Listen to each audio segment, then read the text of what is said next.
Pride. It's the pride. The pride in the ego. Like, ego's, it's good and it's bad. I make my own beats, write my own music. Yeah, I remember that shit, yep. The beats were not good at all.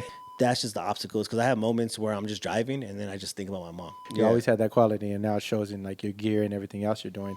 We both went on tour around the same time, so it was like, all right, maybe this is where I'm supposed to be. Having all these alpha males and all these, everybody kind of like one foot in, one foot out. Because like, we're trying to live. Yo, what's up? It's Mike Theory. We're here with Ahzel, Direct Shooters Podcast. Make sure you subscribe, like, and follow. Let's get it. You are now tuned in to Direct Shooters, the newest podcast out. Hey, yo, shoot that shit. Yo, what's going on? Welcome back to another episode of Direct Shooters, episode 16. Shit, we doing it, man. I'm moving forward, bro. But you know what I'm saying? Where we bring together directors, entrepreneurs, and more, hear their experiences and how they keep creating to grow their business. If y'all get any value out of this, please like, subscribe, and comment.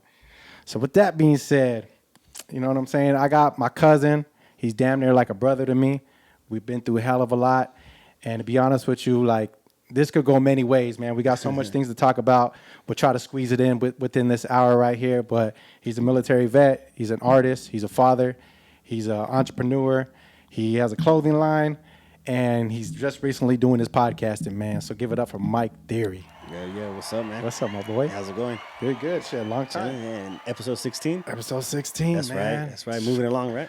It's moving, bro. I'm actually like a lot further than I thought I would be, you know? Like around like 10, it started getting a little rough, and then it started picking up, and the traction's been good. So that's right. Yeah, that's good for you, man. Congratulations. Thank you, man. Thank you. I mean, you know, now that you're getting into this, you know how much effort goes into all this shit. Oh man, every episode you have to write a script. You got to it's just like a lot. It's a lot, and then figure out which part of the videos you want to clip, because you want to gain that traction. So you need good clips. You need something that's going to grab the attention of the audience. Yeah. Bring them to the video. Yeah. Because one thing is like having a lot of views on Instagram, which is cool. Yeah. But like, so I think I've dropped a clip recently for one of the podcasts. Got like 30-something thousand on Instagram. Oh shit. But then you go to YouTube and it's like nothing. It's not translating as well as we thought. But I'm just getting started. Yeah. So, but it's like, it's a little discouraging, but then you just got to keep moving forward and just be consistent.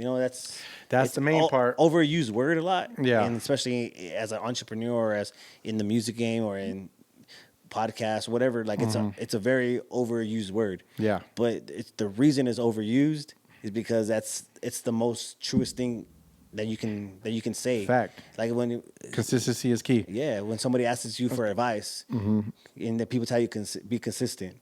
Like, what does that mean? Yeah. Like, well, just do what you're doing at a constant pace. Yep. So, like, if you're dropping a music video or you're dropping a podcast once a month, continue to do that once a month. Yeah, exactly. As soon as you take that 1 month off, you're going to go back to ground zero.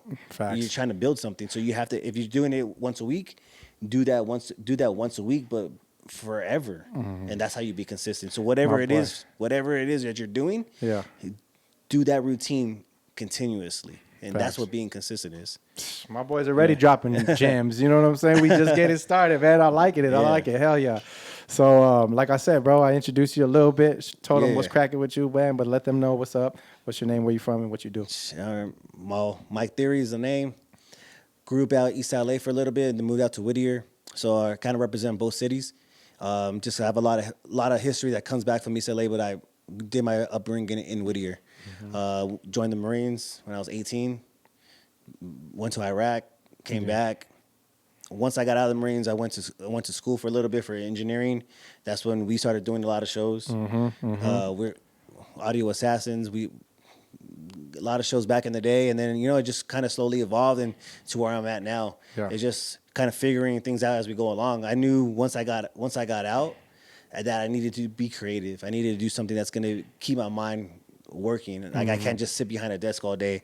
That's just not how my mind works. Yeah. I need to either be creative or physically active. Yeah. If I'm not doing one of those two things, then I'm going to be detrimental to myself or people around me. Yeah, you're not going to feel complete. Nah. It's not going to be like, Nah, so it's not going to work. So that's kind of where I'm at now. Got the podcast going right now with LA Icon. It's my boy. I've known him for over 15 years. We have the Casual Experts podcast. Yeah, shout out. Casual Expert podcast is mainly focus on boxing, but we do talk about a lot of combat sports. Yeah. So, but it's mainly focused on boxing right now. And then have my clothing line, LIQ, the shirt you're rocking, the hoodie I'm rocking. So LIQ stands for things that that are part of me. You know, Yeah. loyalty, integrity, equality, things that I've grown up with in my life, and things that I've learned in the Marines. Fire. And I try to like bring that together because no matter if you're from the streets or you're going to college, those three words kind of like should be intertwined in your lifestyle. You're a street guy, right? You're not going to snitch on your homies, and you're going to be loyal, right? Yeah. Always have integrity. No matter if you're dealing, slanging on the corner or in Wall Street, you want to have integrity. You know, you want to do business the right way. Facts. And then how you get customers, right? The quality of work. So if you're fucking slanging weed, you want to have quality. That's how you're gonna get the customers. Yeah. If you're having a clothing line, if you have a restaurant, the quality of what you're selling needs to be top tier. Top tier. And that's how you get people coming back. Facts. So that's the essence of the clothing line. Yeah. But everything you use, you always had quality though. Everything you put into it and we're gonna peel back the layers because, like I said, there's so much layers of you that people may not know. You know what I'm saying? So we want to peel that back a little bit. So as far as like the quality, let's start with the music. Yeah, for sure. Right? Because I would say Audio Assassins, the crew, right? Yeah. That was like one of the first creative outlets that we had. Yeah. Right? For sure. So what got you making music and, you know? Man, like, well, growing up, just watching you guys, like before I left to the Marines, right? You're my older cousin. So like hanging out with you and Paul and that's mainly it. But you and Paul, of course, I seen Cetus and Brandon and everybody else, but it was mostly I was with you guys a lot. And seeing you guys create music and then going to like, was it GCS? GCS, the Globe? The Globe and Yep, Pomona, yep. like being young and just going to these things, fucking skating around and rollerblades. The and culture. like, all that stuff, you know? Yeah, yeah. So just that was infused in me. And then once I left to the Marines and just traveling, doing my thing. You remember Trevor? Yeah. So Trevor, he's older than me, but he was my one of my Marines. Like, so I first got my set of Marines. I was a boot, and then I started training my Marines. I came back from my first deployment. I got my Marines. He was under me, so I would train him, and then we kind of got close as over deployment. We kind of got close, and he was making music. Okay. So that's when I remember he was making beats and everything making too, beats and everything. Right? Yeah, so I was introduced to Reason. Which is like a beat. It's a beat maker, so it's similar to like Fruity Loops or like Ableton, stuff like that. But it's called Reason. Yep. And so I started using Reason on ship, and I was making beats on my own. Like I'll be stay up all night, go to like the mess deck, and everybody's sleeping. I'll be up there by myself, me and Trevor, and we'll be making beats off Reason. And then I started using Cool Edit, which is like it's a recording program. I never heard of that Yeah, shit. similar to like Pro Tools. So it's like one of the first, and it was a free program. So it was like one of the first digital platforms to like to record. So I was able to record on it. Fire. And so I use Cool Edit. I make my own beats, write my own music. Yeah, I remember that shit, yep. And the beats were not good at all. That shit was not good at all. Yeah, but yeah. it was like being consistent, just working. Yeah, being creative. Yeah, so how else am I gonna write music, or how am I gonna record music? I need beats, right? So I would just like make beats off of Reason, record on Cool Edit, and then I bought a Roland X6, and then the MIDI, right? the MIDI. Well, no, remember the big. Oh, the X6. Yeah, with the drum machine, the drum pads machine, at the end. Yep, that so was fire. I got that, and then that's how pretty much I got into music. And then I remember coming home from Iraq, I called you. I was on the I was on a satellite phone, a big ass satellite phone. I called you, and I was like, "Hey, fool, I'm gonna be getting out of the Marine soon. When I get out, like I remember. That's it. We're gonna hit the ground running." Yep, and you're like, yeah, all right. I don't even think you really believe me because I did. I remember that phone call. Yeah, but I was like out, I'm doing my own thing, traveling. Yeah. And so I remember making that phone call on a satellite phone. Hey, when I get home, we're gonna hit the ground running. I get home, me and Trevor, we get a little studio like in I don't remember the city, but it was like in LA. It was like a warehouse spot, and you came there, recorded a track. Yeah, that was dope. And then we in like downtown area. Yeah, we did my first. I threw my first show at the coffee shop, at the underground coffee shop in Riverside. Oh yeah, I remember that shit. Back to the grind. Yeah, back to the grind. Yeah, in downtown Riverside. And then I had that picture with the bucket hat, the hat I wear all the time. That was fire. And then from there, that's just kind of turned into everything, Yeah. No, I remember that phone call because I was excited because like the homies out here, we were doing it. Yeah. You know what I'm saying? But I was excited because you are family and like I wanted you to be involved in it too. And like Yeah. it sounded like you were about that life. You know what I'm saying? So Yeah. I was like, hell yeah. I was like excited for you to come back home and shit and rock that. And we had a nice run. We had a good run. Yeah. We had a nice run. I mean, low key, the shit still gets played. Yeah. You know, and then you know, your success after that, after leaving the group and everything like that, just like went even further. Yeah. So as your cousin and an artist, that's dope, bro. Yeah. You know, I'm proud of you. Appreciate I'm it. proud of you on Appreciate it. that shit because it took it to another level. For sure. You know, how'd you feel when you went solo? Like, did you feel like you needed to go solo or I felt it because it's at like that time? Yeah, because This is a personal question. I want to know. Yeah. No, I felt like I had to do something on my own. Yeah. Just because of the fact, like, there was a lot of us in the group. Yeah. And I'm the youngest one. So, and it's like, coming from like being in the Marines and stuff like that, I still have that temperament of like, when I say something, fools listen. You know what I mean? Like, I just had that attitude, like, and because like in the Marines, I got promoted really fast. Yeah. And it's like, I went to military school. I did all, that's like a different story. But Yeah. I went to military school because of some issues. But having that military school background and going into the Marines, like when I speak, like I speak for reasons. Yeah. And so when we were doing shows and trying to get people to do rehearsals and get people to promote the show the right way, like not everybody was on board. Everybody had their own things going on at the time too. Yeah. And I was really focused on trying to do the You group. were trying to do you. Yeah, do the Like, group. do the group. Yeah, like let's Yeah. bring it together and like so that always was in my mind, just Yeah. being like frustrated and like certain things because like when I say things, fall in, like everybody gets in line. You know what I mean? Like everybody does certain things. Yeah. And so it's just like having all these alpha males and all these everybody kind of like one foot in, one foot out. 'Cause Yeah. like we're trying to live, and Facts. like.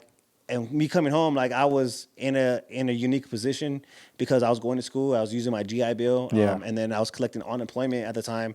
I was able to get on like full benefits because of the military. Like I was able to like tap into certain things, so I wasn't having to really worry about bills. Yeah. You know what I mean? So like I understand that Like a college kid. Yeah, I was in, Freaking, yeah. yeah, I was in college. I mean, I was in college, but I was getting paid for the GI Bill, and so I Parents wasn't was just like, hey, go to school and we got you covered. Yeah. But you had the government. Yeah, exactly. So I was able to put like 100% effort into like trying to get these shows and make music and then also progress in my writing. Yeah. And so once we kind of like people started falling out, like, Yeah, that's what sucks, I wasn't too. the first one to leave, like, you know, means Well, other people left because they just didn't want to do shit no they didn't more. want to do it no more. So once that started happening, Which fucking sucks because Yeah. when you invest so much time and money and effort yeah, into shit and you got people not committed as hard as you, Yeah. that sucks. You Yeah, know what so I'm saying? Because when the that played a boat part. sinks because nobody can pull their weight, Exactly. you're falling with it. Yeah. So you already had the raft out in the ocean. You were like, shit, if this shit sinks, I'm gonna jump. yeah, So low key, you were ahead of Yeah. the curve. So, you know, I was riding until the wheels fall off, and Yeah. then they finally fell off, and I was like, oh shit. And then part two is when I moved out, you know, because you when I had the babies. we had the kids, and I Yeah. was like, all right, I'm gonna move out. You guys have your home. Yeah. It was just easier for me to continue with doing what I'm doing because like I'm really bad at like Oh, keeping for in sure, I contact on know. the phone. Yeah, like Oh yeah, this fool don't text, call. Yeah. I gotta hit this fool up a year later. Like, what's up? that's one thing that I always strive to work at. Yeah. I'm not good at like keeping contact, small talk and stuff like that. It's not really my forte. Yeah. So Just long talk. Yeah. Just, Yeah, from a distance. From a distance, yeah. Podcast. And that's it. After that, we shut down. No, like Yeah, I know. expressing emotions and like stuff like that is like that's not what I'm. So when I moved out, it's like I just started going back to like being in the Marines again, like just to myself in my garage and making beats and writing music and then finding beats and then I knew how to record myself and so like I just kind of did that and I started getting shows for myself. I'm like, I'm gonna try to do a show on my own, and I did a show on my own, and then I started meeting people, and then it was just easier to book myself. And, for sure. And then just do it because then I sure. don't have to rally six guys like, hey, come here, and then we don't have to worry about getting arrested rehearsing. Fuck, You yeah, know what I that's mean? a whole nother story right there.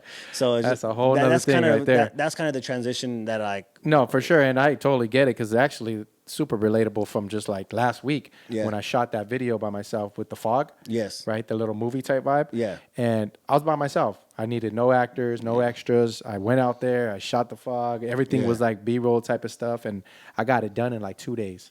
You know, but if I had an actor, Yeah. if I had this, I had to get location. It's just, trust me, dude. So Yeah, it's that's a headache. relatable to this day. No, for sure. You know, because you needed it. You want to move. Yeah.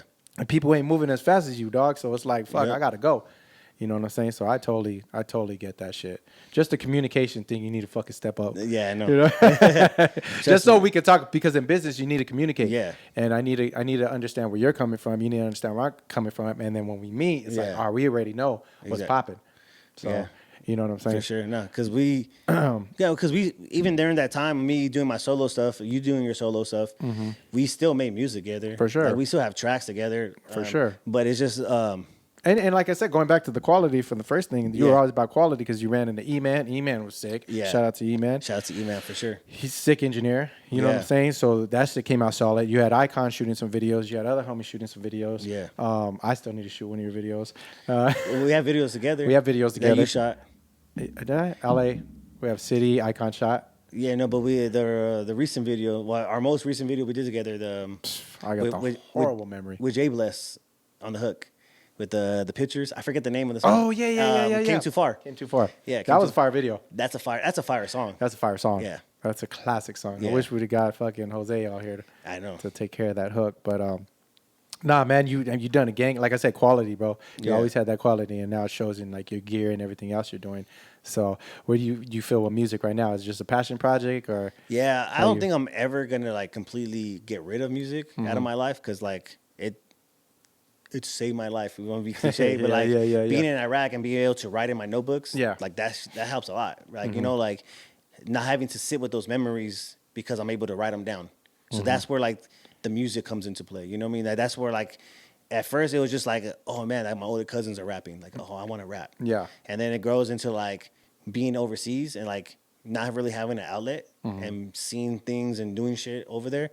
And then be able to like make my own music. Yeah. And then write, and then even just be writing in journals. So Mm-hmm. like that's always gonna be a play. Like I be in the restroom on my phone writing that's your notes. favorite place to write? Yeah, it's my favorite. Yeah, writing or in Yeah. the car. You know what I mean? Yeah. Like I always like a Yeah, lot of definitely my, in the car, yeah. A lot of my music comes from me just driving. Got you. Yeah, so like that's so in the car and you know. On the shitter? Yeah, I'm the shitter. Yeah. Yeah, like and then I'm always gonna be writing. Yeah. Am I gonna be recording music and dropping, releasing? Who knows? Yeah. But the music and Or putting it out to that level that yeah, you were thinking. Yeah, Yeah. no, because it costs too much money. It costs a lot of time, too. A lot of time and money, and then I have like I'm coaching my son's t-ball team now. Yeah, Like, family- I have yeah, family well, stuff. You yeah. know, I have families. I have like the podcast where like that podcast is like that's a passion project. Yeah. which is turning into something actually moving really quickly right now, just because of the people we know and the connections. Yeah. and then just the knowledge behind the topic. You know, like that's something that. I'm turning something that my wife knows. My wife knows now. Like every weekend, there's a fight, right? And Yeah. I'm either watching the fight or we're at a family party and I'm watching the fight on my phone or my son's iPad. Yep. So that's kind of turning into something like which is really cool. Mm-hmm. And it's similar to the music, like something that I love. You know. Well, what made you like transfer into like the podcasting? Oh, just because I have a homie that was doing it, and okay. so Icon was before he was with the food community, and he had reached out like to do a sports podcast for the food community. So then I was like, yeah, I'm down to try it, and then I got the itch. And I that started was it. doing it, and then that was it. Like, oh man, I like this. Yeah. and it's That's that creative. just being side, creative. man. Like, Yeah. me. So figuring was so the clothing line was the next movement after the music slowed down. You know, Yeah. after I took my last tour, my wife got pregnant, and then I started focusing on family, and so the music kind of slowed down. At least putting it out slowed down, and the next movement was like I had merchandise already because I've done like 3 tours. Yeah. So I had merchandise already. So transitioning the merchandise into the actual clothing line. So Yeah. my clothing line is not merchandise. It's not a merch. It's No. like it's an actual like that's I don't like when people say, "Oh, my merch," because it's like, no, it's not my merch. So describe the difference for them. Like, what do you think a difference is merch and clothing line? So when I think of like, hey, this is my merch, that means it's your merch because you're promoting your name. Got you. So you're promoting, like, if Ahzel had merch, like, you're gonna have CDs, you're gonna have you're gonna have stickers, you're gonna have T-shirts, you might have some hats. Direct shooter shirts. That's merchandise because you're it's off of, like, it's still a brand. Yeah. But you're merchandising your who you are, your persona, exactly. as an artist. Like when you go in a concert. Merch booth. Yeah, merch booth, because you're selling your persona. They're gonna buy it because they're buying it for Ahzel. Yeah. Like, oh, that's an Ahzel hat. Oh, that's an Ahzel T-shirt. Oh, it's an Ahzel sticker. Like, Got you. But the clothing line is like, no, I want people. It's like, because it's more than that, because it's fashion. I'm into, like, clothes. I'm into fashion. Yeah. I'm into, like, what's current, how you're dressing, and what's new. So it's not just like a merch, because, like, I put a lot more effort and thought and behind the designs. Yeah. And the quality of the clothes. I'm not just using, like, AAA's not even around anymore, but I'm not even using AAA T-shirts. Like, it's more than that. It's because you can go and get the cheapest Shaka. shirt. Yeah. Well, Shaka's actually has. Shout out to Shaka. Shaka's cool. So Shaka actually has, like, different blends. different blends and stuff. Yeah. So it's cool. But, like, remember, like, it was AAA that everybody was using AAA shirts because it was so cheap. Yeah. And that's what I think about merchandise. Like, you're just trying to flip a profit. Based off of your name. Got you. Yeah. So, like, to me, the clothing line is like, it's a fashion, it's a streetwear brand. It's like, there's more that goes into it than just like it's not just a merch. No, no shit. You described that perfectly. Yeah. Yeah, because it made sense to me after you said that. I was like, oh yeah, you go to the merch booth at a concert and boom, do it like that. And then you know what you're getting, because you're gonna go see Red Hot Chili Peppers. Like, I'm gonna go get a Red Hot Chili Peppers T-shirt, but, like, you don't expect the quality to be the same quality as, like, an Essentials or as a Pink Dolphin or something like that, or even Supreme's not that really good anymore. But like, you don't expect it to be that quality, because you're going to a merch booth. You're getting something that's because of the name. And it's just to remember where this you concert. were. Yeah. Fire. Hell yeah. So let's close the door on this music, man. Yeah. What do you feel about the game now? It's crazy. What do you feel about the music game now? I like it and I don't like it. It's just, I don't know, maybe I give my age away or something, but it's cool just because, like, right now is, like, the biggest time for our people. Like, for if you, I don't know what's the correct terminology anymore in this day and age, but Latin, Hispanic, or Chicano, whatever it is, it's the biggest time for us. Like, there's a lot of people breaking into the game that have our background.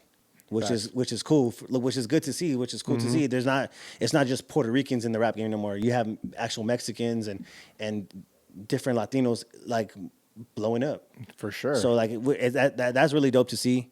The music, there's some music I like. It's how it's always been. There's music I like and there's music I don't like. Facts. But for our people right now, it's the biggest time.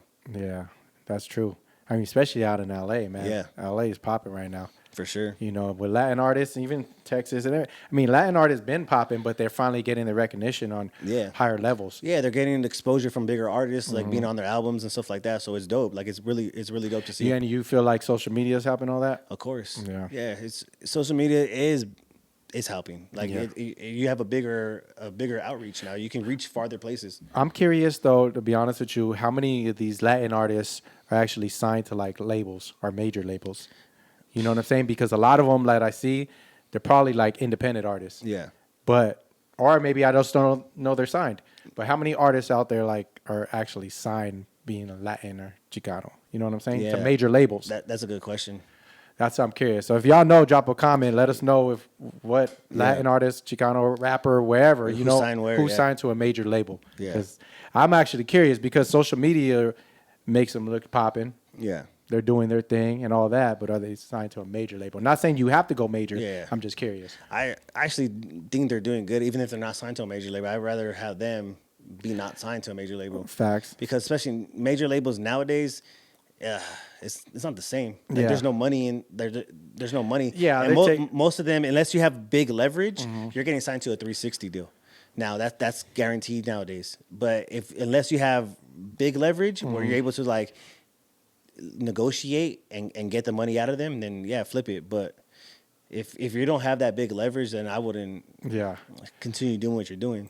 I mean, they have to flip it somehow. The benefit that I've noticed with major labels when I go on sets with these artists that are signed to major labels is just like the production value. Yeah. Everything is bigger. Oh, yeah. Everything's bigger. They're able to market you to many, many places. The quality comes out crazy. You know what I'm saying? Yeah. So, You're always going to be more major label than independent.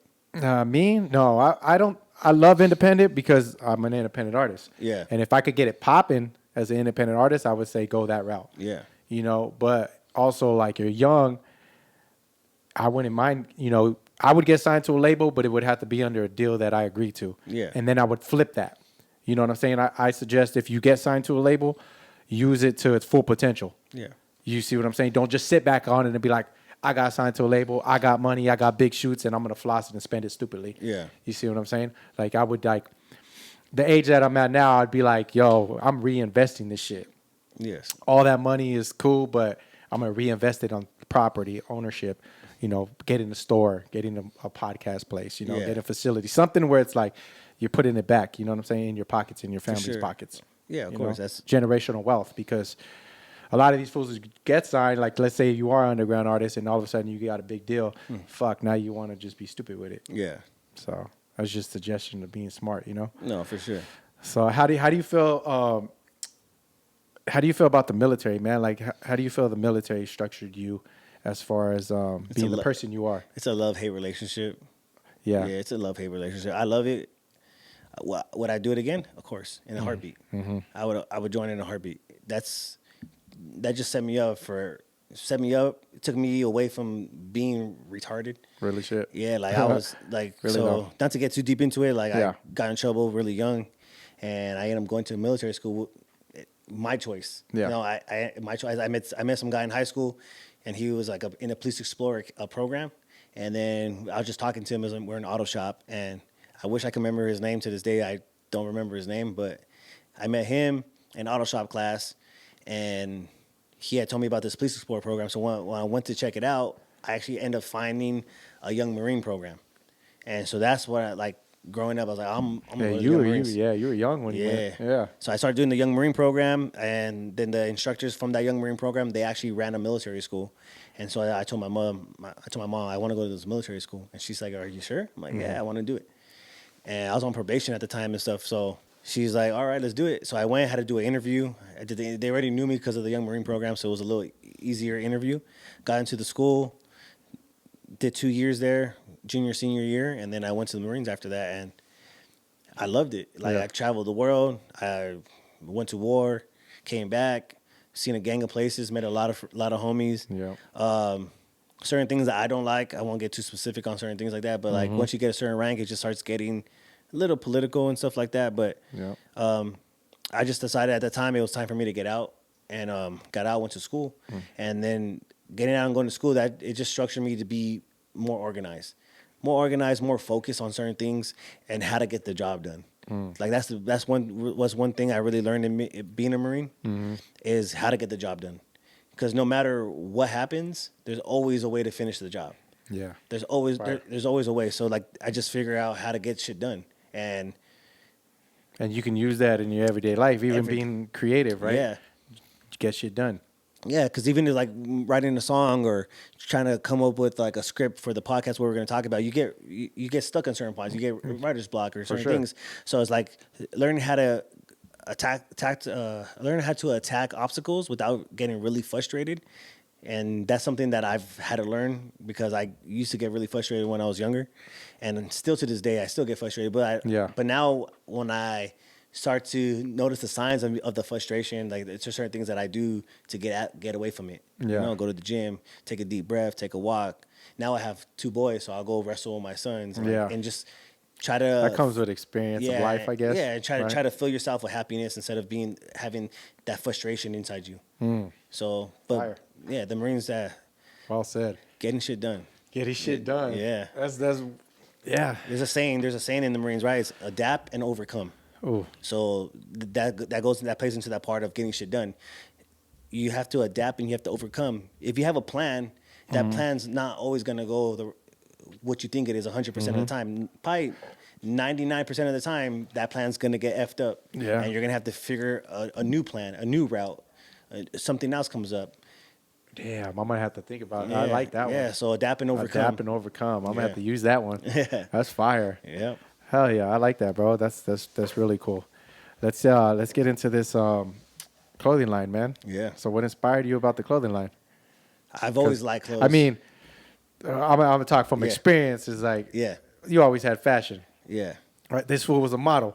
Talk about your younger days Oh, when, man, we were like going way back, Going right? way back? To the model Yeah, days. You know what I mean? Like yeah. he was a model. That's that's exclusive. That's exclusive, but Yeah. it's No, only for on real. here on Direct Shooters. You know what I'm saying? But yeah, he used to model when he was younger when I days. was, when I was like a kid, like a super kid, like He was that 3. kid at the mall. You were like, he's so cute. You know what I mean? That kid. Yeah, that's my mom, right? Yeah. 3, 4, 5 years old. I don't remember. I was young like that, but being in pageants. Yeah. My mom take me. So I have growing up when I was little. I would see all my pictures on the wall in the house Yep. from all these different pageants. My mom I have trophies, still in storage. Have them in my mom's storage. Trophies, big ones, little Yeah. ones. Have a Yeah. crown, like first place. Like real shit. Not to toot my own horn, Hey, but come on, I got tell 'em. first place trophies in a lot of these pageants. Yeah. So growing up is like I've always been like that. My mom always had me well dressed, hair comb, Yep. shoes. So my mom was really big on like being clean. I would get punished if my room wasn't clean, and if I did get punished, I would have to clean the house and stuff like that. You know, Yeah. having to clean the house. So just from there and like seeing that was always instilled in me. Like I need to be fresh. Yeah. Like when you get disciplined as a kid in certain things, you just naturally become second nature. Second to you. nature, yeah. And so that was something that was always instilled into me and like ingrained since a young age to be Mm-hmm. clean and be fresh. And so like I would get one pair of shoes for the whole year of school, right? But Yeah.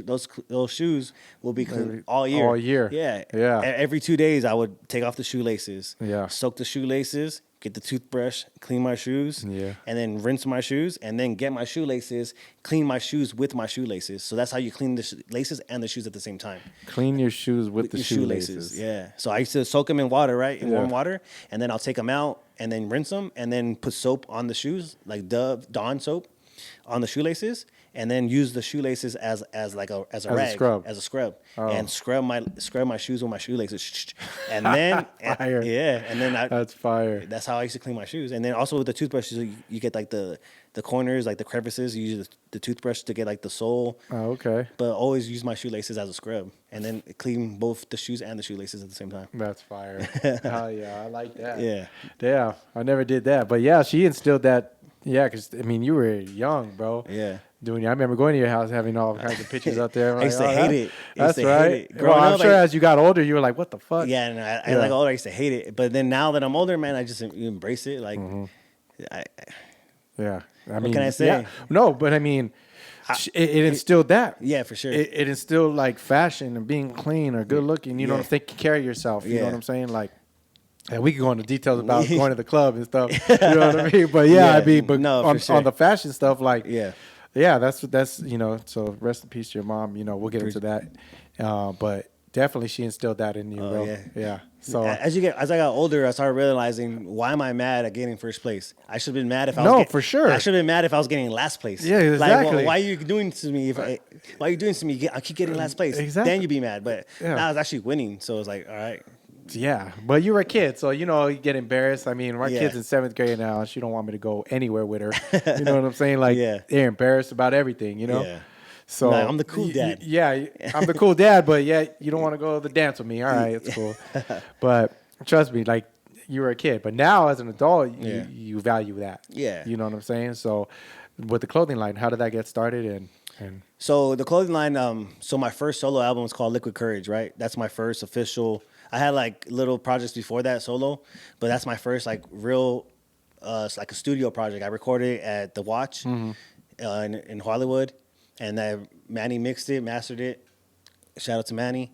And so from there, thinking of like creating a merch for that album Yeah. and then doing shows, selling Mike Theory t-shirts, selling, trying to figure out like how I'm gonna promote the album, and that goes along with like having merch for it, like Yeah. posters and stickers and flyers and t-shirts. And so once we did that, and then I kind of like was focusing on like I needed to do something else. What else to build the brand, my name, and just build like a brand. Like I'm more than just an artist. Yeah. And so then I started focusing on like, well, let me turn the album into like a actual clothing line.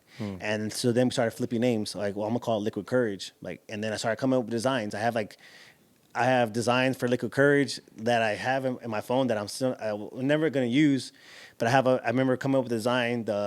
Remember the Cowardly Dog? Have you ever seen that cartoon? Old. He's I don't remember exactly, he's but I like remember like a little pink dog. Okay. And he's like the Cowardly Dog. Okay. So like I have him with like 40s in his hands.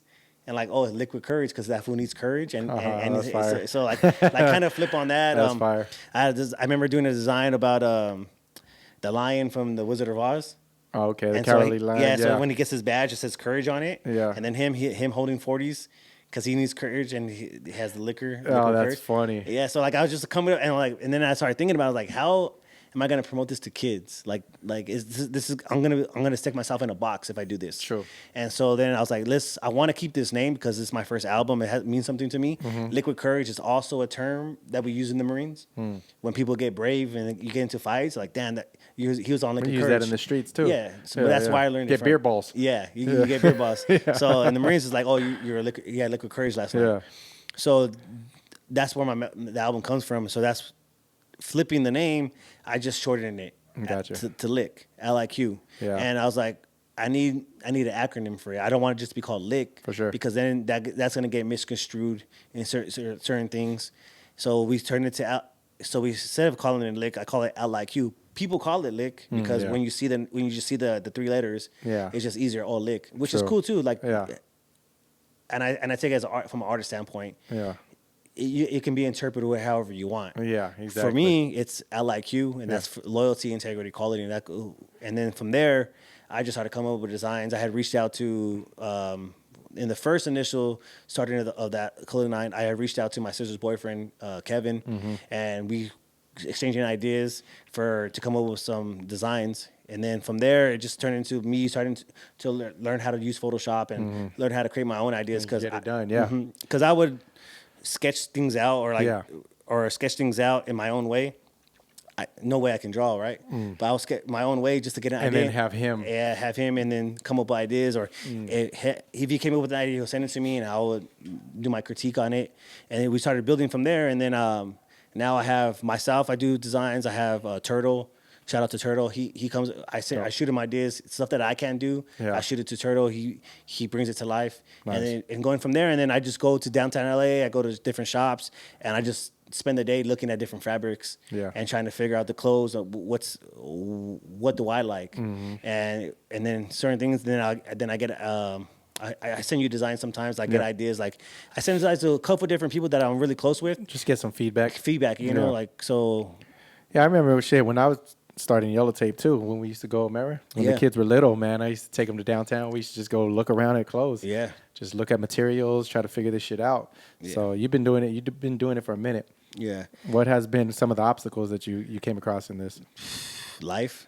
That's the first and foremost. It's like life and then just dealing with like the budgets and how to like the expenses and because the shit that I like, the quality I like, it's still pretty pricey. Yeah. So trying to figure out like the pricing to sell, the pricing for me to make money, the certain quality of clothes that I want, being consistent with like the message behind the clothes, and also like in the beginning it was just figuring out what is the message? Yeah. What type of clothes do I want to make? Yeah. What type of do I want to be just streetwear? Do I want to be high fashion streetwear? Do I want to be more casual clothes? Like so like because I want to do all kinds of stuff, and that's the thing with my mind. Once it starts working, it works overdrive, and I got to rein in the ideas, and I got to kind of focus on the path, the beginning. So that was my biggest obstacle, just trying to like do too much at once. Yeah. And if you're starting to do a lot at once, that's how you lose focus. Do nothing. Yeah, exactly. You do nothing. You lose focus, and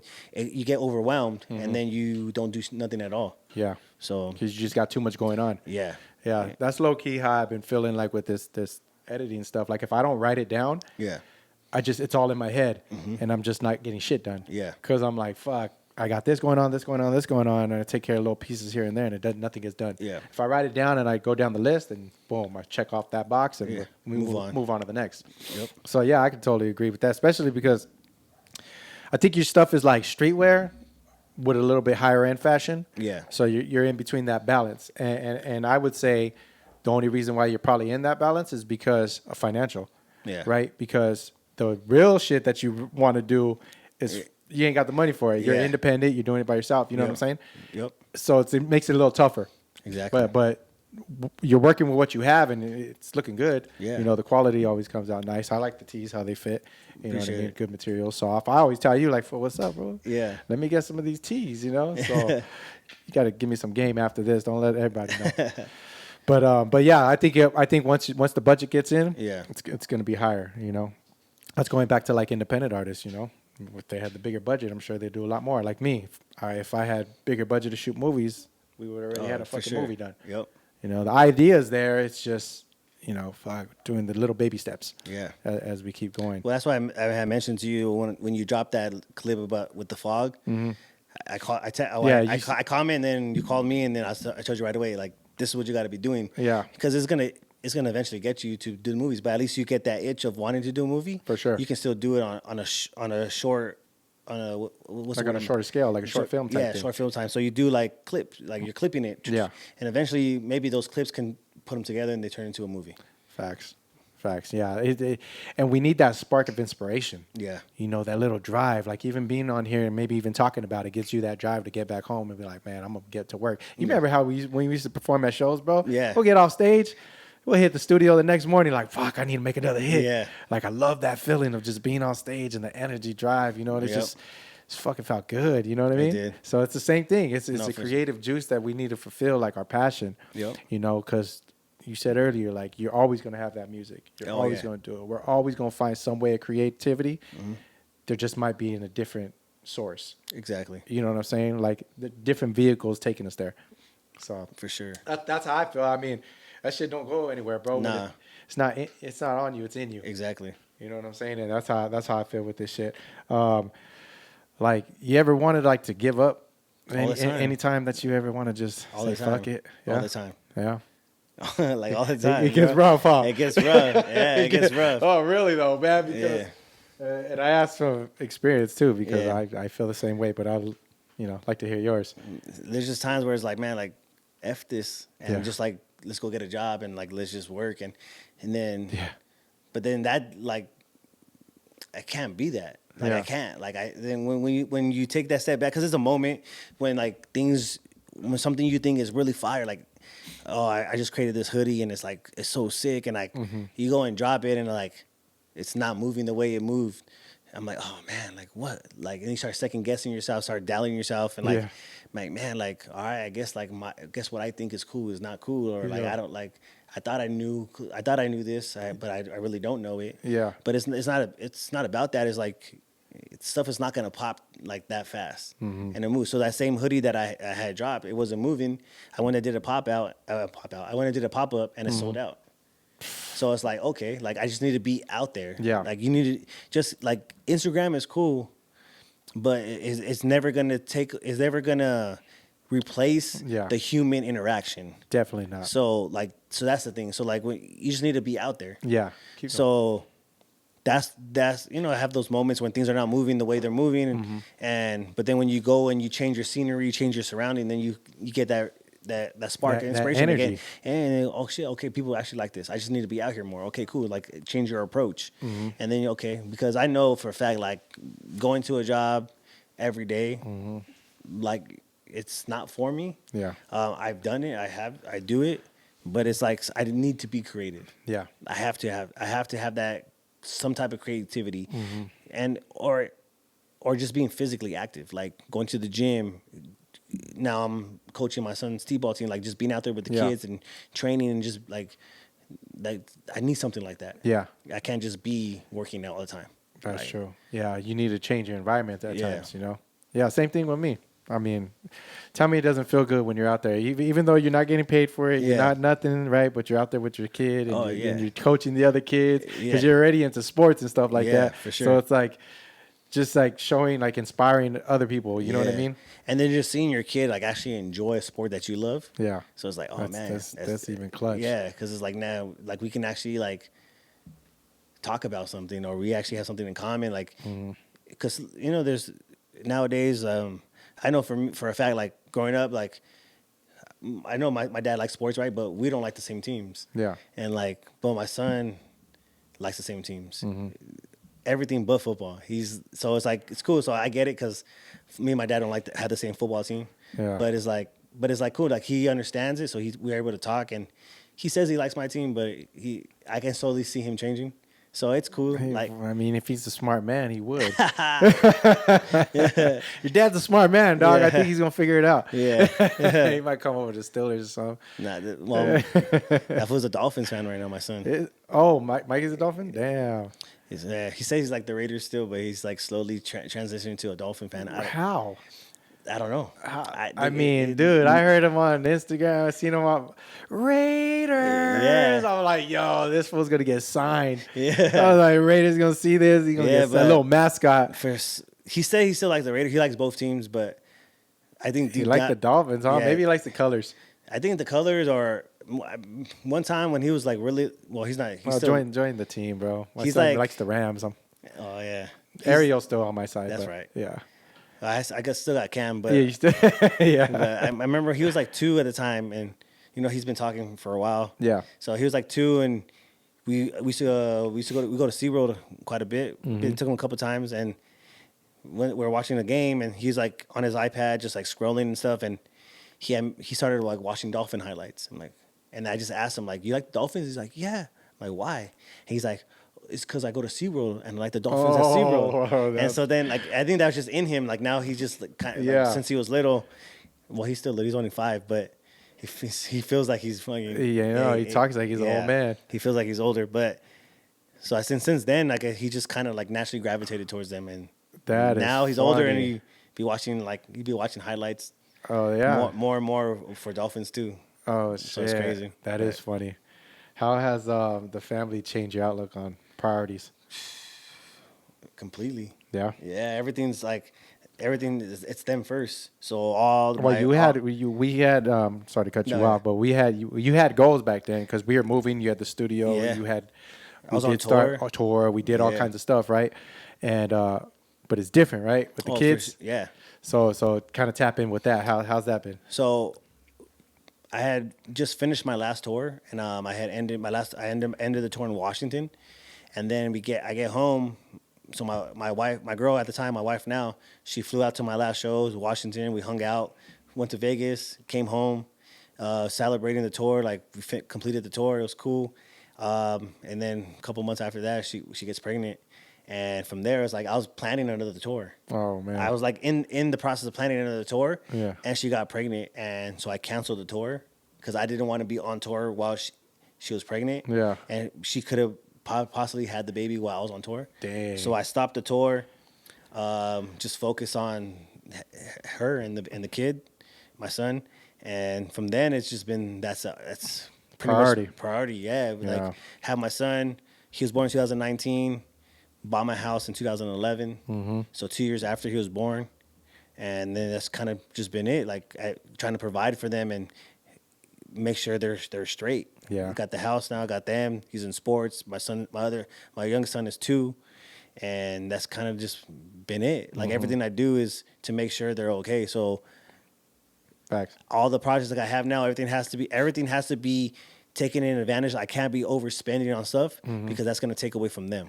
That part. So they need to have everything before I'm able to do anything. So that's kind of like where I'm at right now. Yep, I totally agree with you. And hasn't it felt like not only like financially, but time? Yeah. Time taken away from them. Oh, yeah. Your time matters, right? When we're Yeah. younger, we think we got all the time in the world. Yeah. We And got then all when, night. when you finally got the kids, it's like, oh, your time management needs to be sharp. Yeah. Like, you know what I mean? Oh, You for take sure. care of everything like Yeah, accordingly. As soon as we're done right here, I'm going to go pick up my son from school. So like, it's priorities. yeah. And I feel like for the youth people, for the people younger than probably in their 20s, y'all listening, man, take advantage of your time. Yeah. And I've been noticing that with a lot of creators, like young creators. it seems like they're really active. Yeah. You know what I'm saying? Because they have so much outlets and outsources they can do it now. We didn't have none of that. We just had to go off of our passion Yeah. and our fuel and our fire for it. You know what I'm saying?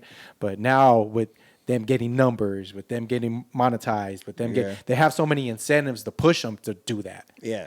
When we didn't have that. There's a lot of ways to make money nowadays. Exactly. So like you.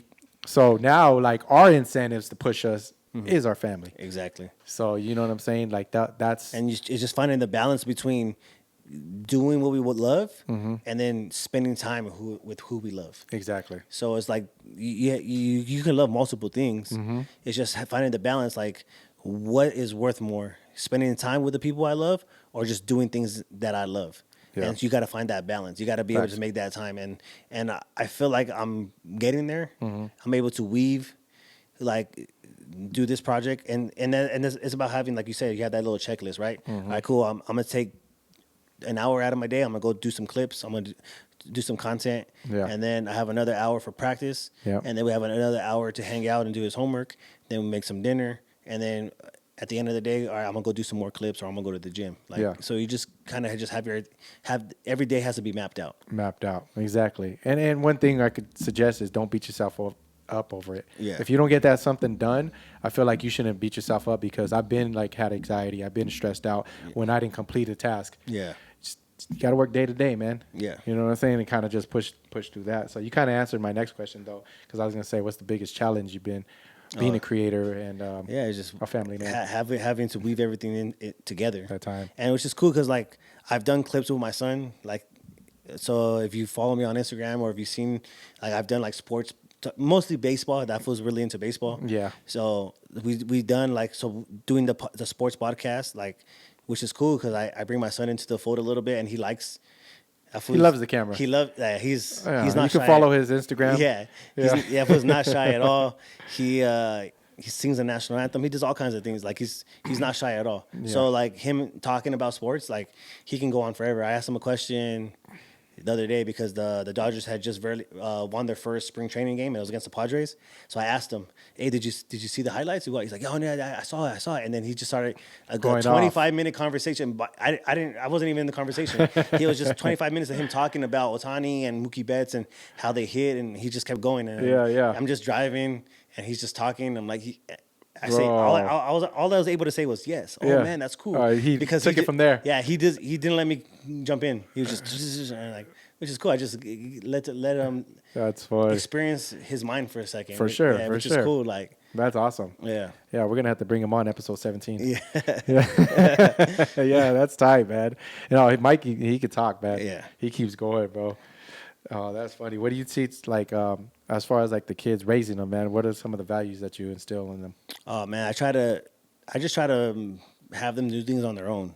Like, just learn how to be independent. Yeah. So like that's a big thing right now. He gets up in the morning, he brushes his teeth, he does everything on his own, gets dressed on his own, does everything on his own, and just not quitting. Because for him, well, my little son right now, he's just a wild man. He's only 2, Yeah. and he's completely different from my first son. He's just a wild boy. Yeah. And he's just active. He's just, as long as he's running, he's fine.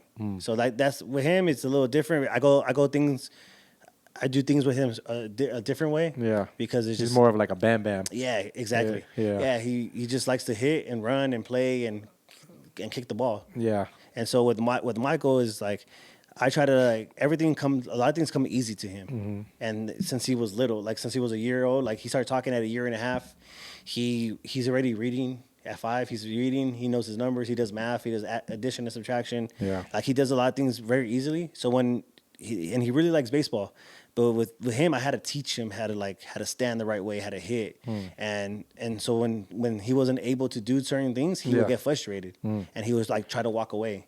And so with him, it's like no, like we're not doing that stuff here. Like just because other things don't come quit, easy to you, doesn't mean you quit. So like that's the thing that I try to teach him, how to get shit done. Like with the Marine attitude, we had to overcome. We adapt to situations, and we figure out how do we solve this problem? Yeah. And that's when I try to teach him how to use his mind, because he does have a mind. Like he picks something on things really, really quick. So the things that don't come quick to him, well, use your brain. Figure it out. Think things through. Yeah. And and slow down. Yeah. Like slow down. think about the whole picture and just how to react to things because he's trying to analyze it real quick. He's just like a lot of shit going on. Yeah, and he just learns it. Like, so he gets home from school and he has these sight words. So they give him sight words. Yeah. And he's in kindergarten now. He's in second grade words. So he's already advanced. Yeah. He knows all these words. So like he gave him a list. He reads it. He learns it that same day. And the next day he turns it in and goes past the test. Like that fast. Yeah. And like, I don't know where he gets it from because it's like I'm not dumb, but it's like that kid's like he's smart. He's on another level. Yeah, it's like But that was probably because you just like kind of let him do his thing. Yeah, you know what I'm saying. Just you let didn't him hinder grow. him or baby him like that. So no, we need Mikey. You got to get on the podcast, man. We need to bring you out. Yeah, it was crazy, man. It's just insane. And then my other one is just like I just try to like let him be too. Same way he gets hurt. He falls, he gets hurt, and just let him be. Michael was like, he fall, he'll cry. Yeah. And like you gotta like baby him a little bit. Like baby him, but explain what happened. Yeah. So like that's kind of Be what like, I do. "You're all right." Hey, so look at you foul, you got hurt. Where does it hurt? Oh, it hurts right here. Okay, look at. Is there blood? No. Then you're good. Is there your bone broken? No. I'm like, okay, so like it's okay to cry. Yeah. But just get up and don't be scared to do it again because you're gonna get hurt. And you just explain the situation. But Cameron is like, hey, get up, you're good. And he's like, he'll get up, he'll laugh, and he'll just go right back to doing what he's doing. Is funny. It's just two completely different kids. Like one I can talk to and explain, and have an actual conversation with. The other one is just I just grunt at each other because he's just like that. He's like a caveman. So it's He gets up, looks at you. What's up? So it's having two. Well, you understand. Like you have a boy and a girl, so it's still different. It's a little different. Yeah. But like I have two boys that are completely different from each other. One's fair. rough. One's like super like. He has to know every single situation. Like if we're going somewhere, he wants to know how long is the drive, where we're going, what time we're getting there, how long we're going to be there. He's very detail oriented. He is. Though how my dad would say it is, he's going to be the lawyer and Cam's going to be the athlete. Yeah. Yeah. Yeah. So he's going to be in finances and he's going to be the athlete. Yep. Mikey can take care of all his money. Yep. Right? Yeah. Shit, man. Hell yeah. That's funny, bro. But let's get into this podcast, man. So I know we got some stuff. Oh, yes. Check it out. Are we still good on the recording? Yeah, you got like 5 minutes. Right here? Yeah. It's recording? Nice. We got Young Stunt in the building right here. Yeah. Shout out to Young Stunt. Let's see here. What do we got? Safari. Where we at? All right, let's start this one off. Yeah, we can do that. Let's start with another day. Before I get into that one, you going to have a third kid? I don't know. All right. I don't know. It's rough, huh? Yeah. I feel you, bro. If you have a third kid, I'll have a third kid. Looks like you ain't gonna have one. Looks like we gonna be kicking it. Two, that's it, dog. Yeah. For me, it was one and done. I had the twins, so Yep. yeah, I only went through it once. Some things I regret, like as far as like not doing, you know what I'm saying? Yeah. Because time moves so fast, bro. Yep. You're like, shit, I should have did this, but yeah, nah. My house is big enough for 4. That's it. Let's get into this.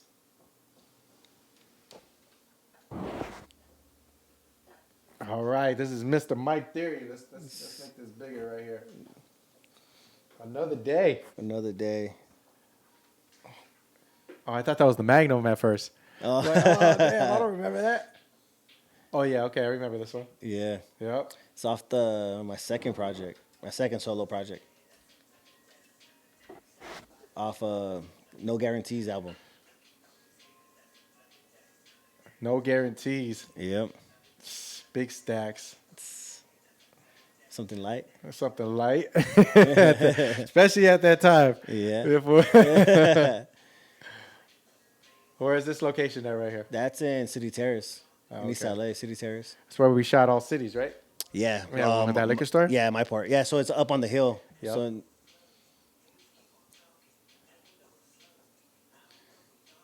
Yep. yeah. It's right there where So when it's you my look grandma's at house. So you look at this, right? Yeah. You know what's crazy? As we get older, we get more fit. Yeah, I know. Yeah. You know what I'm saying? Like really though, I don't know if it's because we're getting older and we're like, shit. Yeah. We used to be like skinny back in the day And when then you were in the military and all yeah. that. Then we got fat. Yeah. And then it's like, hell no, I ain't trying to get fat. You know, nothing against, bigger people. No, but Look, I grew up skinny. Yeah. I was always skinny. So going from there to that is like not being me. No, for sure. You know, and Yeah. I feel like in our 20s, we drinking, Oh. eating a lot. And then not worrying about metabolism, and then when you hit a certain age, all that shit kicks in. That part. Yeah. Because, I mean, shit, we can eat and drink all day, and I'll still freaking be slim Yep. and freaking swole. Yeah. I was not, and that was like, at this point, like I wasn't even really noticing that I was gaining weight We don't. because I was like super just Involved in, like, moving. Yeah, I need to make an album, shoot a video, go Yeah. on tour, and that's all I was doing until my girl got I pregnant. forgot to take off the lens cap. Yeah, I know. You saw that? You saw that? I don't miss a thing, bro. Yeah, I was I like, know. hold on. So Come on, my boy. That's an Easter egg because we didn't notice until like That's an Easter egg. Yeah, that's an Easter egg. I noticed right off the bat. Yeah. One night I was looking at you. Yeah, the cop surveillance scene had the lens cap on. How you gonna record this? That is funny, bro. I was like, he forgot to Yeah. take That's the Easter egg. I know we didn't notice that until after like Yeah, see, because even that's funny. and now you made me think about this because even like damn, I got chunkier than this. I was 250 pounds I remember. at one point. I lost a gang of weight. I'm at 205 right now. Nice. I was 250. Now I'm at 205. 2.5. Yeah, You lost 45. That's So, the- yeah, you were bigger than that. I was bigger than that. Yeah. But we don't realize it until we see when you start getting on your fit journey. Yeah. When you start getting on your healthy tip. You know what I mean? We don't see that. Yeah, but that's I started solid. taking it serious once my wife got pregnant because people like so my wife got pregnant. Okay, so at this time, was she pregnant? no, Okay. no, it's after this. So Okay. she got pregnant, and then I was like, you know what? I'm not gonna be those guys that get fat with their wife when she get pregnant. So I started like getting on my shit again, eating right, going to the gym. I lost weight. Yeah. And then once the baby came, I gained weight. So Yeah. I did it backwards. I gained weight once the baby was around because then I wanted to be there. Like I stopped going to the gym. Yeah. I just like was just munch and like take care of the baby. Yeah. And then once he got older, like once he hit like a year, 2 years, around there, like a year and a half, he started like walking and stuff. And then I was like, all right, I need to get back in shape Yeah. because I'm gonna put this guy in sports. Yeah. I don't want to be the old dad. Can't like, keep up with him. Can't keep up with him. Yeah. And my That pride part. and being that pride, like That part. I want to be able to talk shit to my son when he's older. Like, hey, you think you're good? Hey, yeah. You know me? You think, oh, why? And still be able to do stuff. So I started getting back on. You want to be like me right now. That's how I'm feeling, man. My kids are 12, and I'm like, fuck, I can still outrun you. Yeah. I can still, when that's a goal of mine because Yeah. of the same way. Like, I don't want to be that dad that can't keep up with them. You Yeah. know what I'm saying? God But willing. Especially growing up with our type of dads. For sure. You know what I mean? Like they're still old and they got the They ego. still try to keep it up. Yeah. You know what I mean? And I mean, that's, especially your pops Yeah. staying healthy with it. Oh, My yeah. dad, he's down to scrap. yeah. So yeah, that's crazy. But yeah, I definitely that's actually one thing when I hit an older age, I was just like, man, I want still be able to keep up with them, and Yeah. then I want to be that dad that they're like, damn, that's my dad, and then friends be like, man, that fool's fit still. Yeah, like, yeah. he still got it. It's You know what I'm saying? Because I see older cats too, and I'm like, Yeah. well, that's what I'm talking about. Yeah, it's the pride. It's the pride. The pride and the ego. Like, ego's it's good and it's bad. Yeah. I mean, but Oh, that's good. Yeah. Like Ice Cube said, it's Yeah, good. healthy- Must be my ego. yeah, You know what I mean? healthy ego is good. No, for sure. But like seeing shit like this because I was the fattest I was. I never hit 200. Yeah. I can say that. But I'm only 5'7". Yeah. But I can say I never hit 200. I hit like 198. Yeah. And I look at pictures and I just look fucking beat, bro. Like I look younger in the face. Yeah. But I used to shave this. Yeah. My cheeks are all fat. Swollen, yeah. Head all fro, like Yeah, yeah. hair, full hair. Yeah. Holding the kids, just looking big, bro. And I was just like, I am not fucking happy with seeing that, bro. I know, yeah. And I tell myself, I'm like, dog, I'm like the oldest. I mean, obviously I'm the oldest I've been. But I'm like You're older only- than I ever been. Yeah, I Yeah. can't get younger. Yeah. Like I'm older, right? Yeah. But I'm like the most fit I've ever been. Yeah. Like I'm not saying I'm probably like the most skinniest I've ever been, but I'm like fit. Yeah. Because back when I was like younger, 20s, Yeah. I was skinny, but I Yeah. wasn't fit. Okay.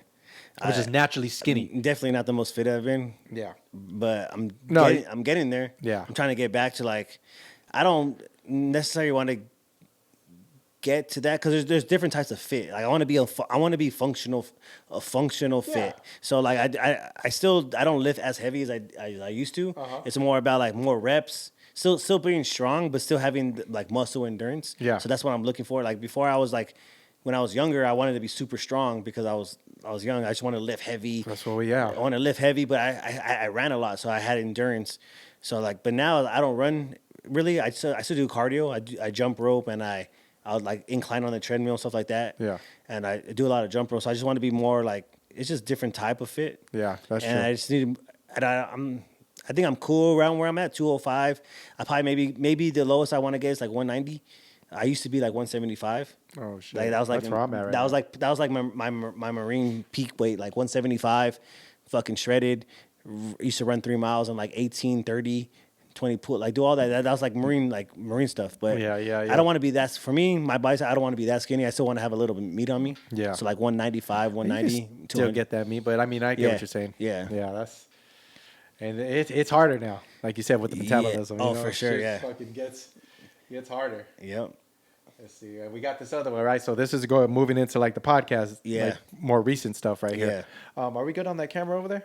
We still recording? Yes, recording. All right. As long as we still record, we good. Yeah. All right. This is like more recent stuff. So who is this? This is Eddie. Oh, you guys are talking about Eddie Hearn. Yeah. All right. Describe who is Eddie and who you working with. And For sure. Yeah. So this is a interview me and LA Icon did for our podcast, the Casual Experts podcast. So we're interviewing Arnold Barbosa. Arnold Barbosa he just won the interim WBO title over Okay. there in the UK against Jack Catterall. Won by split decision. So we're just talking about Eddie Hearn is a promoter for Matchroom Boxing. He promotes Jack Catterall. Oh, okay. So Barbosa's from Almonte, and so he flew out to UK. He went to like enemy territory, Okay. and he freaking won the belt. He beat him, and so we're asking him like, what did Eddie Hearn tell you Yeah. after like, and so he's just explaining what Eddie Hearn told him about. He thought that Catterall won the fight 7 rounds to 5, and that's pretty much it. Like we went to we're out there at Rio's Pizza in Amani. Oh, okay. Fire. If you ever been there, check it out. Bomb pizza. Yeah. Yeah. Rio's Pizza. Yeah, Rios. And so we're hanging out with Barbosa after he won the bout, and he's just explaining what was going on after he won, how he felt, how Eddie Hearn was kind of being a hater. Because before this, they had announced a fight. Barbosa had fought Jose Ramirez, and there was supposed to be like a 5-on-5. So matchroom boxing versus Golden Boy 5-on-5, and they were saying Catterall was gonna fight Ramirez, which is pretty much saying that Eddie Hearn was overlooking Barbosa. Oh, okay. And then so he said that overlooking him on the Jack Catterall fight, and then overlooking him on the Ramirez fight, and so that he's just saying that how Eddie Hearn was kind of like salty and that he kind of knew before they announced that he was gonna win. And one of his friends was right there looking at Eddie Hearn, and Eddie Hearn had his head down. Pretty much, he kind of saw the scorecards before they officially announced it. Gotcha. And he already knew that he was going to win. But when after the fight, before they announced it, Eddie Hearn was telling him, "Oh yeah, Catterall got it 7-5." Oh, and so he's kind of overlooking him. So that's what we're talking about. Okay. Just getting the insights. And you guys just went out there and shot like a full length episode. Full length episode, just us grubbing, eating pizza. It's kind of like a new segment we're trying to do. Is we're like, when fighters are cutting weight. They cut weight before fights. Yeah. So we're kind of maybe calling this one called rehydrating. So after the fight. Yeah, after the fight, when they're not in camps no more, we're able to go take them to a spot. We go grub and just talk about stuff like outside of boxing. Just get a little more Gotcha. deeper That's than dope. just talking like actual like fighting and like Yeah. strategic stuff and stuff like that. That's So fine. it's called like rehydrating. So take them to like a food truck or to a restaurant. Yeah. Have the fighters eat regular food Yeah. because they're not in camp, so they're able to eat whatever they want. Yep. So it's like a different spin on stuff. Yeah, 'Cause that's cool. we've interviewed Barbosa like 4 times already. Yeah. Throughout his career, like moving up, and this is his biggest fight. He's potentially going to fight Teofimo Lopez for the undisputed WBO Oh, okay. title and the ring magazine belt. So that fight's supposed to be in the works. So There you go. yeah. Yeah, I mean, all that boxing stuff, Yeah. man. You know what I mean? I can't keep up with these fools. Yeah. What's the most memorable podcast have you shot so far? It's probably this one, just because Really? like we've interviewed him a couple of times, and he's actually getting the recognition that he deserves now. He's 32-0, Damn. no losses. 32 wins. How and old is he? He's in his 30s, or Okay. early 30s. like 33, I think, somewhere around there. Mm-hmm. So, but he's finally getting the recognition that he deserves. Like, he's an undefeated fighter, and he's been on a run. Like, so he's Jose Ramirez now. He beat Jose Ramirez, former champion. Now he beat Catterall. Catterall's beat Josh Taylor. Josh Taylor's former champion. Yeah, 32-0 is. Yeah, and then now he's gonna fight Awesome. Teofimo Lopez, which is gonna be Teofimo has a decent resume. Teofimo, he's beat Lomachenko. Teofimo, he's beat Josh Taylor. He's been undisputed champion, and now he's a WBO and he holds a WBO title and the Ring Magazine title. So Barbosa's been calling out Teofimo for a long time. They were both on top ranked together, and now Arnold Barbosa is with Golden Boy. And since he's been in Golden Boy, he's had like 4 fights in like a year and a half, 4 or 5 fights in a year and a half, which is like it's crazy active. Yeah, that was active. Yeah, so like this one's cool because he's doing it. We get to like interview him at like he's just won the belt, the interim belt, and like now he's mandatory for Teofimo. Like it's he's getting what he deserves. Yeah. So like the probably is the most memorable, and it's the most like more natural interview that we had because we're just grubbing. We've interviewed him a couple of times, and he's coming back off a really big win, and so it's just like I feel good for the guy. I feel happy for him. Like That's cool. So yeah, it's probably the most memorable one. There you go. Yeah, that's good. That's good to know. And they can find that full on the Icons page. Yeah, on Icon Full TV. interview? Yeah, Icon TV will be the full interview. And then follow the Casual Experts podcast. That's where you'll get all the shorts. Gotcha. On YouTube. So, what do you feel like the takeaway you want to give to the people on this podcast, on your podcast? On the podcast, like just like a different perspective on boxing. I'm not too traditional on like how we interview, and so some things are going to be out of pocket. Some things, they're my opinions, and still respectful to the fighter, of course. But it's just a different perspective. That's the reason. There's a reason it's called Casual Experts.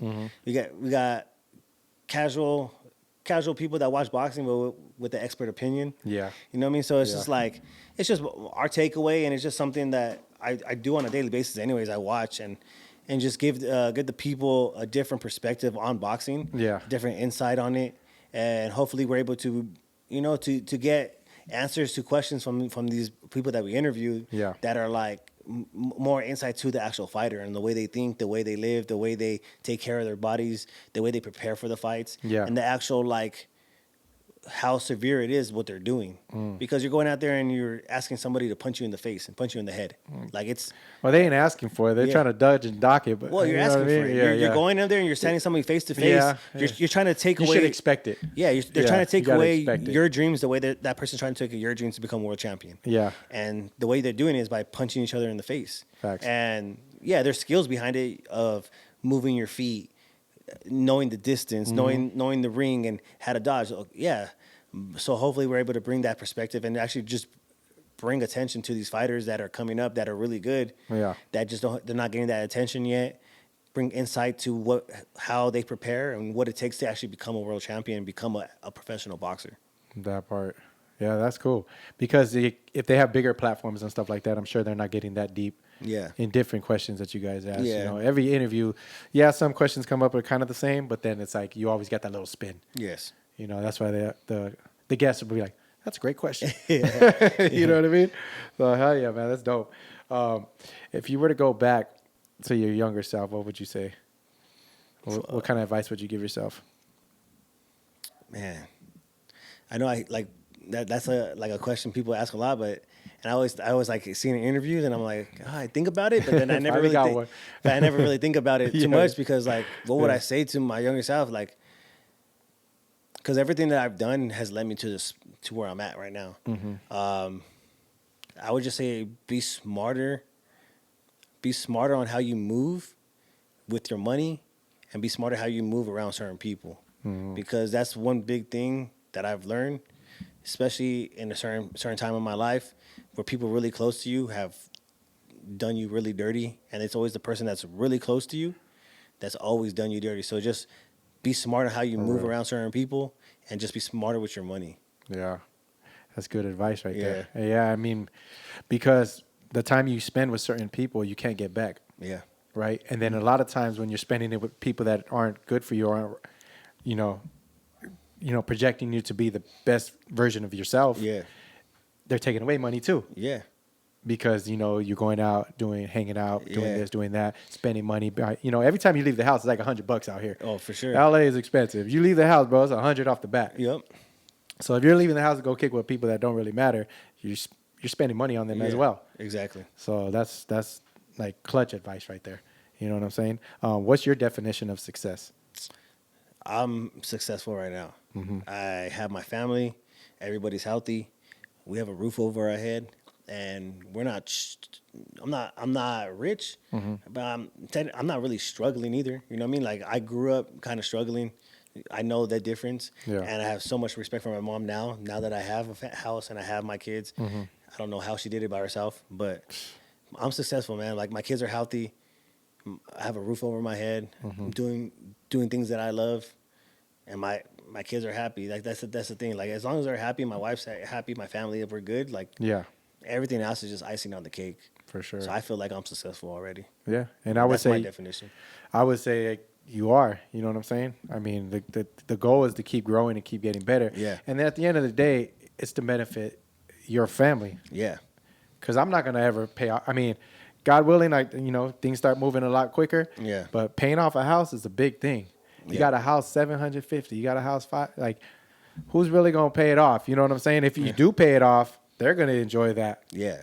You know what I'm saying? 30 years. Yeah, you got a 30-year mortgage. You got 30 years. The little ones are gonna enjoy all that shit. Yeah. So at the end of the day, yeah, we are successful. We're able to keep a roof over our kids' head and move forward on that. You know. Yeah. How do you feel like? Because rest in peace. That's like my mom's best friend. Yeah. Cousin. Your mom Debbie. Rest in Yeah. peace. How do you feel? How do you feel like that's changed you? I mean, I'm sure it's changed you as a man. Yeah. Being a father, because I do the same with my kids. My dad passed away when I was younger, Yeah. so I always wanted to be that dad that was always there. Yeah. Whichever way people want to look at it, I never had like a look to be like, oh, he's not a father. Nah, I am. First thing first, I'm a dad. Yeah. You know what I'm saying? And after I had that, I was like, I want to be the best father I could be because he wasn't there. Yeah. Granted, Paul stepped in, all that. But how do you feel like the loss of your mother, molded you to? Man, I don't know. That shit just changed everything, dude. Yeah. Like, because first of all, Because you guys were tight. Yeah, well, I grew up with my mom. Like it was just me and her. Like Yeah. my dad was locked up for 25 years. Yeah. So my dad just got out. He just got out. So we're building our relationship now, and he's really close to my kids, which is good, But it's just like bittersweet in all of it because my mom's not around, and we were super tight, and it just changed everything, dude. Like put in perspective on like the things that really matter in life. Yeah. It ain't nothing for me to cut somebody off. I lost a person that's the closest to me. Anybody else that it's not feeling my vibe or like does me dirty or whatever it is, it ain't nothing because they don't mean nothing. Like they don't mean as much. I'm not saying they don't mean nothing, but it's like they don't mean As much as she. Yeah, exactly. She did, yeah. Nowhere close. So it's just like it's just easier for me to cut people off nowadays and just focus on the things that actually matter, because you can't take life for granted. My mom wasn't sick. Yeah. Like she literally just passed away. She had a brain aneurysm. So one day to the next. Yeah. It happened so quick. So it's not like my mom was sick for a year or 6 months, and we were able to prepare for it. Yeah. It just happened. She had a brain aneurysm, and she didn't make it, and it sucks. Yeah. But it just puts everything to a perspective on the things that really matter. Family, people that are actually going to be there for you. Yeah, especially a quick, unexpected loss like that. I mean, Yeah. that hurt the whole family. Yeah. You know what I'm saying? And Yeah, then my mom was my mom was what I lack in communication. My mom was that. Yeah. She was there for everybody. she's the one telling you, Yeah. call that person, exactly. do that. You know what I mean? Yeah, she was the one that kept everybody together. Like everybody would, if you go through her phone, like Facts. she would talk to everybody, and everybody would call her for advice or to vent. She was like a therapist without the license. That's facts. Yeah. Man. Yeah, I mean, she was great, bro. You know what I Yeah. mean? That's all blessings, man. How what were the biggest challenges for you at that time? Or still now getting over? It's Never just goes like away? nah, it never goes away. Like seeing, because my son, he knows who my mom is. I have her on my arm. I have her on my necklace. Like my mom, I have her hanging in my house. we go visit her. Like my son knows exactly who my mom is, and which gets me a lot is like he thinks about her. Yeah. So like if he has a balloon or something, he'll like for his birthday we have balloons, right? He doesn't want to throw them away. He wants to go outside and he wants to let them go because he's like, oh, I'm gonna send the balloons to Grandma Debbie. Nice. And like he thinks about it. So that stuff like it gets me. Oh, for sure. But it's like it's cool because he knows exactly who my mom is, and like that's what I want it to be. Like he's gonna know exactly who she is, and how she looks, everything, and that's just the obstacles. Because I have moments where I'm just driving and then I just think about my mom. It's like it's never really gets too easy. She always pops into my head. Yeah. I still have a text messages from my mom saved on my phone. All right. Like I have messages from my mom. I'm never gonna delete believe those. it. One time I got a new phone and I transferred it and I thought that my message deleted and I was like You're down. it messed me up. Like Yeah. it messed me up. And then I finally found them and I was like, all right, cool, I'm cool. Like I don't know if that's like something that's if I talk to a therapist, if that's like something that's like healthy or not, but Like saying like you got to let it go type yeah, thing. something but- I don't know, but I'm Nah. nah. I'm I not don't. I about mean, to. if it heals you, that's your therapy. Yeah. You know what I'm saying? Makes you feel like she's still around. You know. Yeah. And you, And what's crazy is that when she passed away, I had a tour booked, right? I almost canceled my tour, but my sisters and everybody told me like, don't cancel the tour. My mom was always at the shows. yeah, she was. My mom was at all the show at the airliner. We used to do shows at the airliner. My mom was in the front row with her Long Island iced tea Yep.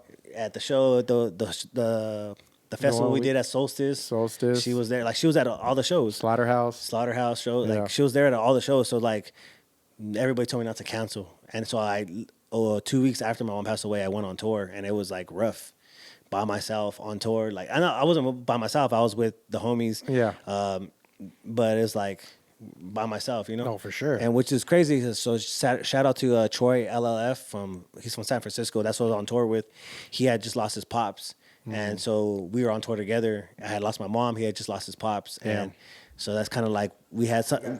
Yeah, it was something we were able to relate and was kind of like made the tour a little bit like, A little bit more comfortable. yeah, a little more comfortable for both of us. Yeah. And it was just like, okay, like it was meant to be here type of shit. Yep. Because like we had both lost our parents and we both went on tour around the same time. So it was like, all right, maybe this is where I'm supposed to be. Like, this is where I'm supposed to be right now. This is what my mom would want me to be doing because she was super supportive. Yeah, she was. She Yeah. was. I mean, she was the shit. Yeah. Yeah, real talk. Yeah, you yeah. know, no other word. Bro. She was the shit. She was Yeah. fun. She was. You know, life of the party. Yeah. Always down to have a good time. You know, For that's sure. why she's best friends with my mom. Yeah, so. yeah. Straight up, bro. What kind of advice would you tell anybody that lost somebody? Like, Man, what would you say?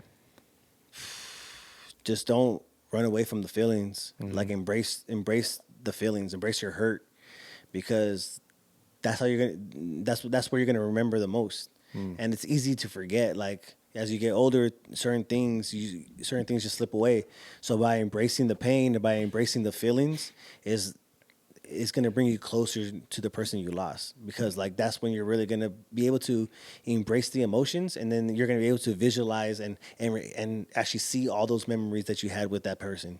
By you being closed off and like not actually embracing those memories or those feelings, it's going to erase those memories. Yeah. Because your subconscious is going to actually block those memories because you don't want to embrace those feelings. So by blocking those memories, you feel like you're not hurt, but you're actually doing a disservice to yourself, because now you're just gonna feel empty. But by embracing those feelings, embracing the pain and the hurt, it's gonna let you have those memories. Oh, yeah. And then those memories are gonna last forever. Fire. Yeah, that's real spit. Yeah. Trust me, I relate everything you're saying because we go through the same. You know what I mean? We Yeah. both have big losses. For sure. But my mom is definitely somebody that's close to me. Yeah. And you know, I'm gonna value that time together for sure. Yeah. Yeah, appreciate that, man. Where can the people catch you at, man? Man, I know. Hold on, it's been a great talk. Yeah. It's been like I told you, there's so many layers of us. Yeah. To this conversation because we can keep going all day. Oh, for sure. You know, and being episode 16. I mean, it's all progression, right? Yeah. I'm even getting more comfortable in being around and getting this going. So, Yeah. like I said, there's so much more. This is probably the longest podcast we've done because there's all kinds of stuff. But, yeah, let them know where they can catch you at and all that. Man, it's a Mike Theory CA. So Mike Theory CA on Instagram, TikTok, freaking YouTube. Follow the Casual Experts Podcast on Instagram, TikTok, YouTube. and let's get it, man. Let's just keep growing and keep building, and that's it, man. Stay focused. There you go. Actually, good. Leave them with some advice, bro. Yeah. What would you tell these people, Man, man? just What stay they want in focused. life? Just stay focused on what you want. Whatever it is you want, just have a goal in mind. Have certain milestones that you need to check off when you reach. But in between those milestones, don't fall victim to mishaps or to failures. As long as you're able to reach that milestone, then you're good. And you just keep focused on milestones throughout your life and just stay focused on what you want. That's it. Fire. Great advice. Yeah, you heard it right here, man. This is Direct Shooters, episode 16. Mike Theory, I appreciate you, bro. Yes, sir. Great episode. Yes, sir. Yes, Love sir. to talk, man. Appreciate it. If you guys like this, please subscribe, comment, share. And yeah, we out, man. Direct Shooters. Peace. You are now tuned in to Direct Shooters, the newest podcast out. Hey, yo, shoot that shit.